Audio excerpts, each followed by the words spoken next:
Guys, this is the third part of instructional video number 6, so we're going to do those last 3 questions. The first one says, round the decimal to the nearest whole number. Okay, so to do this, we need to know our decimal place value. Remember that everything from the decimal left is whole numbers. That's our WH. Who hid the elephant hiding under the hut? WH stands for whole number. The first whole number is our ones place, then tens, then hundreds, and so forth. In this one, we just have a ones place. Everything to the right is a decimal place value. That means that it is part of a whole number. It is not a whole number. So it's the same as a fraction. The first decimal place value is tenths. And remember, I taught you to remember that by 1 comes down the mountain, falls in the hole. This is your tenths place. This is your hundredths place. And this is your thousandths place. And that's as far as you'll go in 4th grade.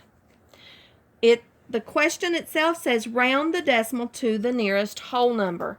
Everything to the left is the whole number. The nearest is your ones place. So 5 is where we're rounding to. That means that 9 is its boss. Remember that in order to know whether we go to 6 or stay at 5, 0 to 4, stay on the floor. 5 to 9, climb the vine. So if this number is the boss number is a 0, 1, 2, 3, or 4, you stay at 5. If it is a 5, 6, 7, 8, or 9, you climb the vine and you move on up to the next number, which in this case would be 6. So that would be 6. Everything else would be zeros. Remember, that is also equivalent to just 6, because 6 as a whole number is the same as 6 decimal 0, 6 decimal 0, 0, 6 decimal 0, 0, 0. Those are equivalent decimals. Okay, the next question on the bottom part asks me to draw an example of an angle DEF. So, I know that an angle is 2 rays that share the same end point. So it looks something like this. Or it could look like this. Or it could look like this. As long as it is 2 rays that share the same end point. I'm just going to use this one just because it was the first one I drew. Now, to name the ray, that means there's a point. Let me say that again. I misspoke. To name the angle, that means there is a point on each ray that we can name it by. Now, there might be lots of points on the ray, but we have to use at least one on each ray. The middle point has to be your end point or your vertex. Remember, that's called a vertex. That has to be the center when you are naming it. So this says to draw angle DEF. Because that is written DEF with E in the middle, I know that E is my vertex. So that means that E is the endpoint that those 2 rays share. D could be here, or if I wanted it to be, this could be F, and this could be D. That would still be DEF, as long as E is in the center. Okay, so the last one on this instructional resource says 5 and 32 hundredths, and I'm subtracting 1 and 963 thousandths. Now, I told you to be careful when you line those up that you put a decimal place in its own column.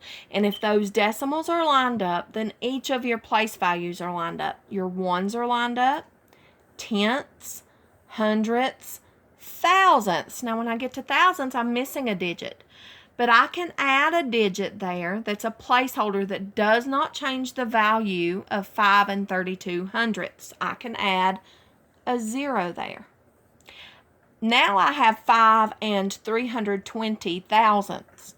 That is an equivalent decimal to 5 and 32 hundredths because before I had 0, I had nothing there. That was 0 thousandths. I still have 0 thousandths. It did not change the value. So now I'm ready to subtract. Okay, so more on the top, no need to stop. More on the floor, go next door, get 10 more. If I have 0 of something, I cannot give 3 away. Can't say that enough. So more on the floor means I need to go next door. I'm going to borrow from my hundredths place. I have 2 there, so I'm going to leave him with 1. And that's going to give me 10 in my thousandths place. 10 minus 3 is 7. 7, 8, 9, 10. 1 minus 6, so I have to borrow again. We regroup. If I take away 1/10, that leaves me with 2. I add 10 more, so that would be 11 because I already had 1 there. Now I have 11 minus 6. So 6, 7, 8, 9, 10, 11 is 5. 2 minus 9, again I'm faced with. More on the floor, go next door.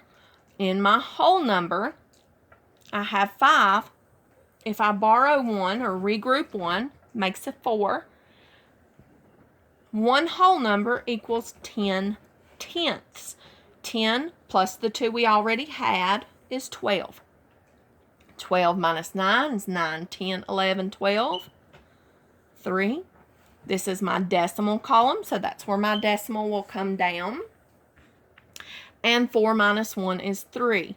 Just like with division, when we're taking away, we want to go back with the inverse operation and give it back to make sure that we are on the right track. So we can go back up and add 7, 8, 9, 10, 6, 7, 8, 9, 10, 11, 9, 10, 11, 12, 3, 4. So I have subtracted correctly.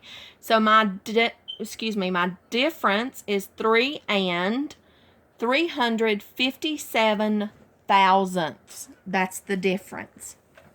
So good luck with these guys. If you need help, please comment on this assignment or text me or message me, email me.